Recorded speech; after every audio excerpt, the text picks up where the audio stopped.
दोस्तों आपने देखा होगा कि भारत अब अंतरिक्ष के जो भी मिशन है उसमें काफ़ी तेज़ी लाता जा रहा है। काफ़ी सारी चीज़ें हम जल्दी-जल्दी करते जा रहे हैं। हमने फ्यूचर के लिए भी डिसाइड कर रखा है कि ये अपने जो मिशन है वो होने वाले हैं।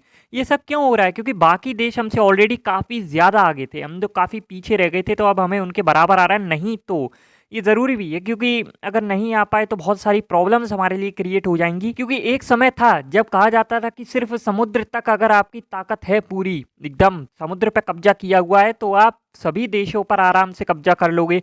ट्रेड वग़ैरह होता है, काफ़ी सारी चीज़ें हैं, ये सब आप मैनिपुलेट कर सकते हो। लेकिन अब अंतरिक्ष भी इसमें जुड़ चुका है।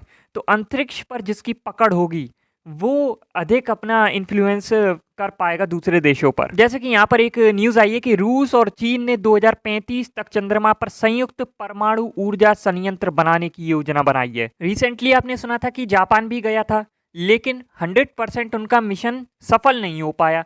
रिसेंटली अभी अमेरिका भी 2 बार जा चुका और दोनों बार फेल हो गया उसका मिशन।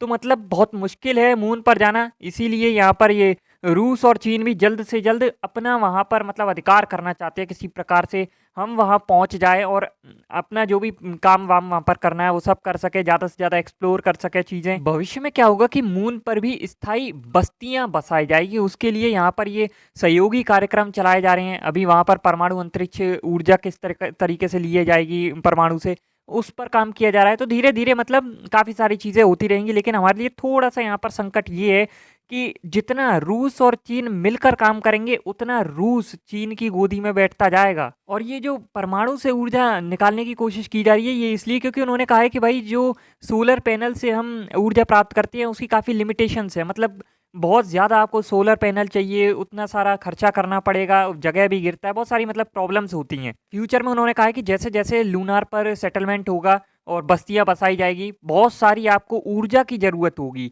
यहीं पर देख लीजिए अर्थ पर ऊर्जा की ही ज़रूरत की वजह से तो इतने सारे दंगे-फ़साद होते रहते हैं कि क्रूड ऑयल सस्ता नहीं मिल रहा है, कि ये हो रहा है, कि वो हो रहा है। तो वहाँ पर सोचिए कितना होगा, क्योंकि वहाँ पर थोड़ी ना क्रूड ऑयल मिल रहा है आपको। वहाँ पर आपको किसी और तरीके से ऊर्जा बनानी पड़ेगी, तो परमाणु ऊर्जा सबसे बेस्ट है। इसीलिए वहाँ पर अभी से इस पर काम किया जा रहा है। हालाँकि हमारा टारगेट चंद्रमा सिर्फ़ इसलिए है क्योंकि हम वहाँ से लॉन्च कर सकें, कोई भी सैटेलाइट है या कुछ भी हमें करना होगा लॉन्च तो वहाँ से कर सकें, क्योंकि वहाँ की ग्रेविटी बहुत कम है। हमें बार-बार अर्थ पर ना आना पड़े, वहीं पर हम बेस इस तरीके से बना लेंगे। हमारा जो टारगेट होगा वो मंगल ही होगा। लेकिन हम अर्थ पर इतने सालों से रहकर हमने एक चीज़ देख ली है कि जो भी फॉसिल फ्यूल हम यूज़ करते हैं, उनसे एनवायरनमेंट को नुकसान बहुत होता है। इसलिए जब भी हम किसी दूसरे सैटेलाइट पर या फिर ग्रह पर जाएँगे, तो वहाँ पर हम कोशिश करेंगे कि रिन्यूएबल एनर्जी का ही यूज़ किया जाए। उन्होंने इसकी जटिलताओं को भी स्वीकारा है कि मतलब वहाँ पर मनुष्यों को लेके जाना या फिर ऑटोमेटिक तरीके से किस प्रकार करना है, बहुत सारी वहाँ पर अब इनको प्रॉब्लम्स भी आएँगी। लेकिन यही तो कहते हैं, जो पहले करता है ना, वो इसीलिए आगे रहता है क्योंकि उसको सारी कमियों के बारे में पता चल जाता है कि अच्छा इस तरीके से प्रॉब्लम्स आती है तो इनको टैकल किस प्रकार किया जाता है। चंद्र ऊर्जा संयंत्र के अलावा बोरिसोव ने परमाणु संचालित कार्गो अंतरिक्ष यान विकसित करने की रूस की योजनाओं पर चर्चा की, जिसे अंतरिक्ष टगबोट कहा जाता है। परमाणु रिएक्टर और उच्च शक्ति टरबाइनों से सुसज्जित इस जहाज का उद्देश्य कक्षाओं के बीच बड़े कार्गो परिवहन की सुविधा प्रदान करना और विभिन्न महत्वपूर्ण अंतरिक्ष अभियानों को संबोधित करना है। आगे वो कहते हैं कि तकनीकी प्रगति के बावजूद परमाणु रिएक्टर को ठंडा करने जैसी चुनौतियां अनसुलझी हैं।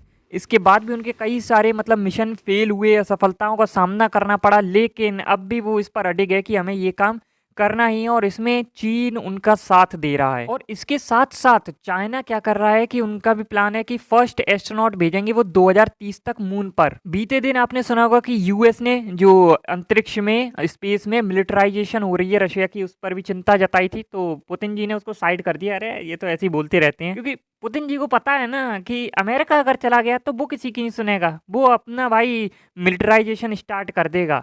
तो इससे अच्छा है कि रसिया पहले जाके कर दे। तो इसीलिए भाई पुतिन जी ने सबसे पहले बड़ा वाला बम, वो एटम बम जाके ही रख दिया अंतरिक्ष में कि जे लो, अब बोलो क्या करना है तुमको। तो आगे तो भैया जैसे युद्ध आपने वो स्टार वॉर्स वगैरह में देखे थे ना, अंतरिक्ष से युद्ध चलते टिचकियाँ तो वैसे ही चलने वाले हैं। मैं यहाँ पर ये कहना चाहूंगा कि भारत को भी चाहिए कि वो जल्द से जल्द मून मिशन करे, और भी बहुत सारे हैं। किस प्रकार से वहाँ पर पानी मिलेगा या जो भी मतलब इस तरीके के काम है ना, वो हमें करने चाहिए, वरना हम काफ़ी पीछे रह जाएंगे। ऑलरेडी हम बहुत सारी चीज़ों में मतलब पीछे हैं। आप देखोगे कि बहुत सारी चीज़ों में हम सेकंड, थर्ड या फोर्थ, फिफ्थ नंबर पर आते हैं कि ये काम करने वाला भारत चौथा या पाँचवाँ देश है। मतलब जो अमेरिका है, चाइना है, रशिया है, ये सब पहले ही कर चुके हैं, तो हम पीछे हैं, हमें आगे आने के लिए एक्स्ट्रा काम करना है। आपका क्या मानना है दोस्तों इस बारे में कमेंट करके ज़रूर से बताना। वीडियो पसंद आई तो please like, share, comment, subscribe ज़रूर करना। फिर मिलेंगे, तब तक के लिए गुड बाय।